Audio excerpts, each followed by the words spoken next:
Di tengah hiruk-pikuk dunia, Gereja Santo Lukas Prambanan berdiri kokoh sebagai oase kedamaian.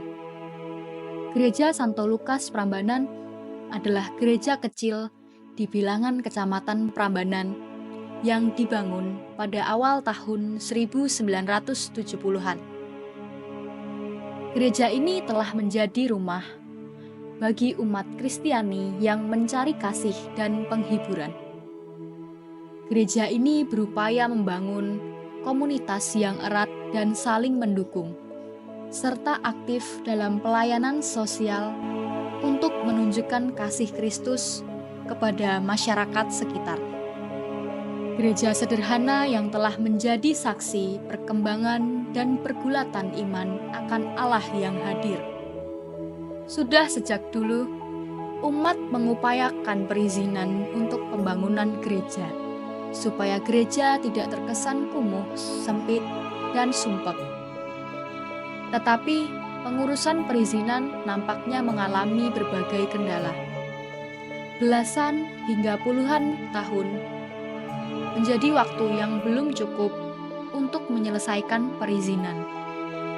Hingga pada saat ini, gereja yang dahulu terlihat kecil telah menjadi gereja yang baru, berkembang, maju, dan nyaman untuk melaksanakan berbagai kegiatan di dalamnya, seperti berdoa, rapat, acara tahunan, dan sebagainya.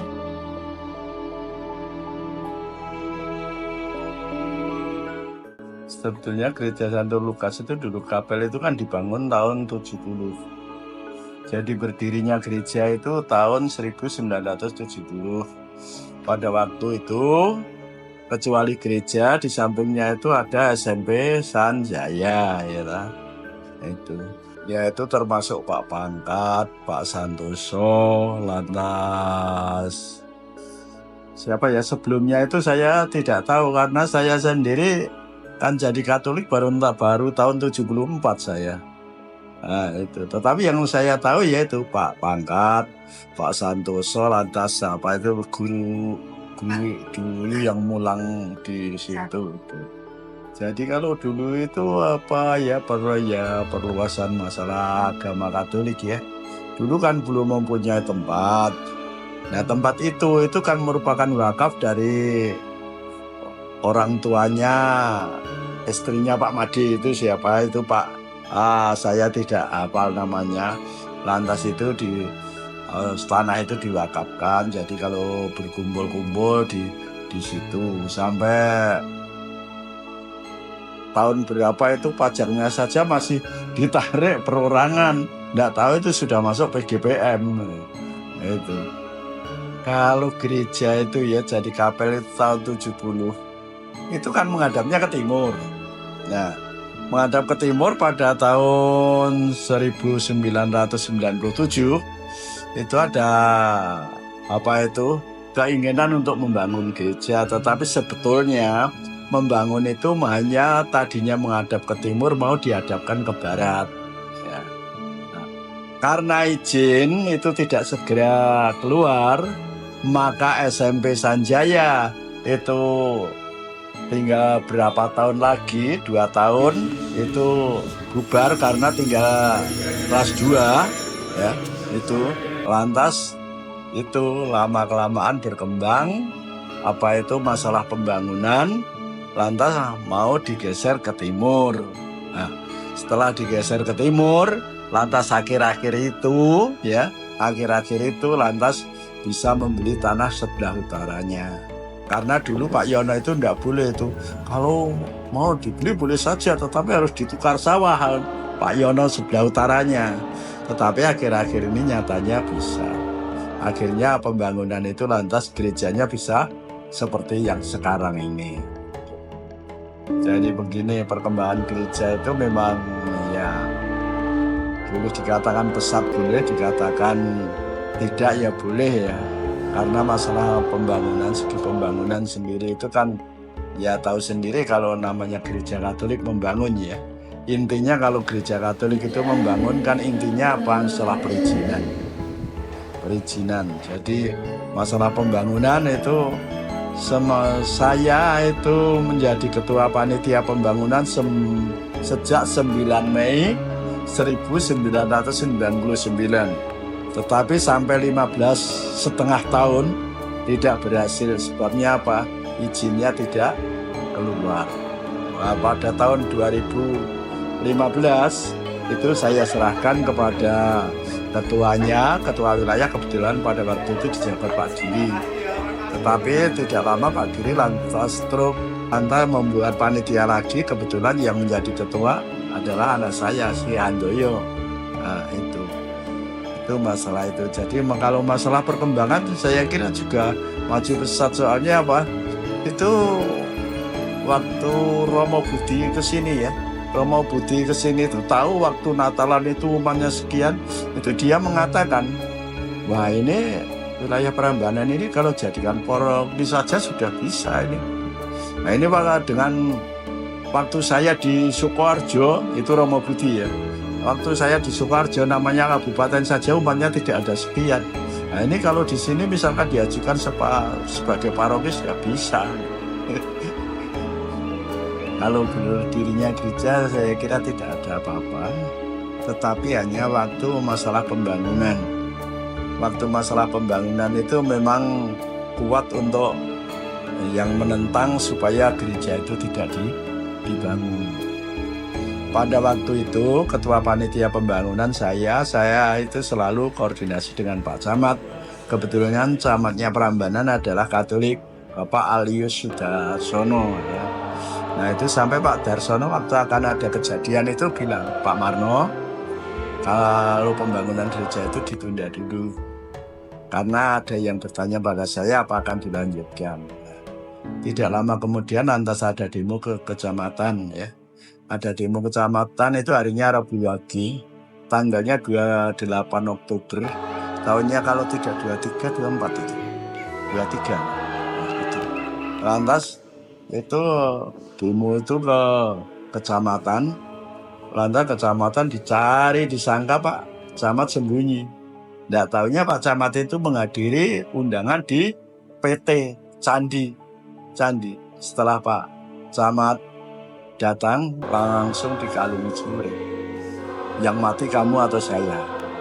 Nah, itu waktu Pak Alius Sudarsono camatnya. Nah, maka dari itu lantas izin menjadi tertunda-tunda sampai seperti yang terjadi pada waktu itu. Jadi intinya pembangunan itu intinya kalau gereja Katolik itu di mana-mana masalah perizinan.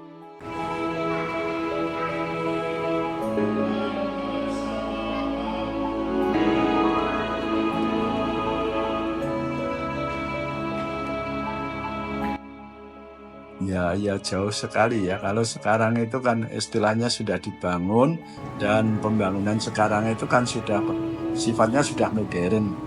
Kalau dulu itu kan oleh Romo siapa? Pandit atau Romo siapa itu yang membangun itu yang di Rumba itu. Jadi perbedaannya ya jauh sekali kalau dengan sekarang. Jadi begini ya, karena kalau itu, jadi kalau pada tahun 70 itu sebetulnya apa itu? Jadi arsip-arsip itu pada waktu itu sudah saya serahkan ya. Itu jadi tahun 70 itu mulai dibangun, lantas 71 kalau tidak salah itu mulai digunakan. Ya lantas pada tahun 1997 mempunyai rencana membangun tadi. Itu.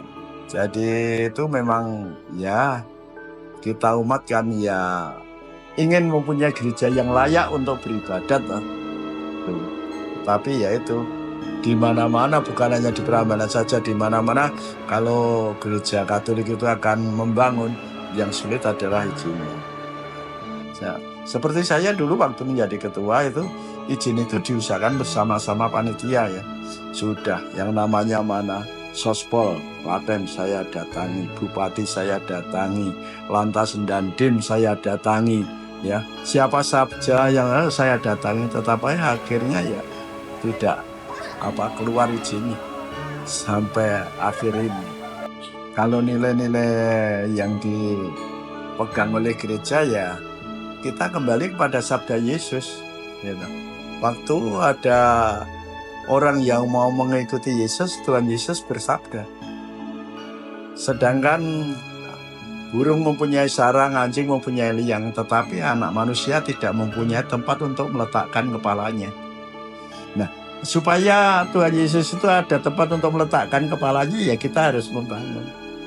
Kecuali itu, supaya umat itu terbantu dalam ibadatnya itu, karena ibadat kita kan hubungan dengan Tuhan. Untuk membantu itu ya kita harus mempunyai tempat yang layak. Kalau dikatakan unik itu dulu yang membangun itu Romo siapa yang pertama ya, itu kedua kali itu yang jelas Gereja Santo Lukas Prambanan itu kan dekat candi. Nah kalau bisa dulu memang pembangunan apa itu, kalau perlu itu jadi bentuknya itu kita bisa mengambil sebagian seperti candi dan lain sebagainya. Ya, itu kan uniknya gitu. Karena apa? Karena kalau mungkin ada orang dari luar yang mau beribadat, itu kan namanya gereja dekat candi, jadi wisatawan yang mau beribadat itu bisa beribadat di situ. Dan untuk itu ya masalah pembangunan dulu kan Semarang memberikan itu waktu membeli sawah di sini. Sebetulnya dari kas ya Keuskupan Agung Semarang itu bukan hanya tanah itu, tetapi supaya tanah itu beli yang banyak, yang lebar, nanti di situ akan didirikan kalau bisa pendidikan dan rumah sakit. Tetapi ya itu baru pengeringan saja dicium oleh sebagian orang, sudah di situ sudah kusuk-kusuk, pokoknya menentang di situ tidak bisa dibangun. Sawah di Bener itu yang lantas dijual untuk membiayai pembangunan itu.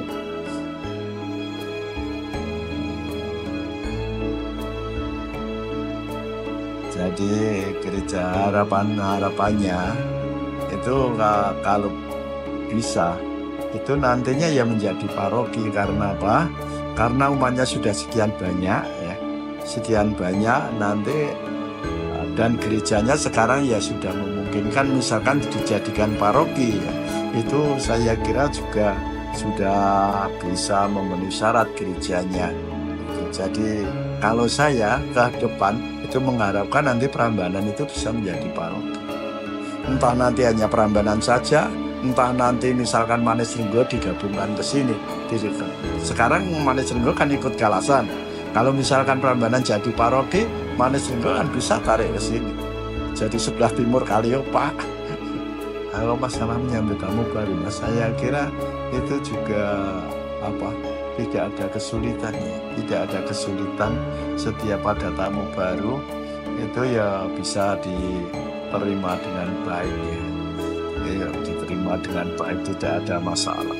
Harapan gereja untuk masyarakat sekitar ya sesuai dengan jadi sesuai dengan ajaran Kristus ya, bahwa kita itu makhluk sosial, supaya kita itu bisa beradaptasi dengan kanan kiri dan lain sebagainya dengan masyarakat. Karena kalau ajaran Katolik mas sebetulnya ya tidak semua orang itu harus menjadi Katolik, tidak. Tetapi diharapkan semua orang itu dapat melaksanakan kehendak Tuhan.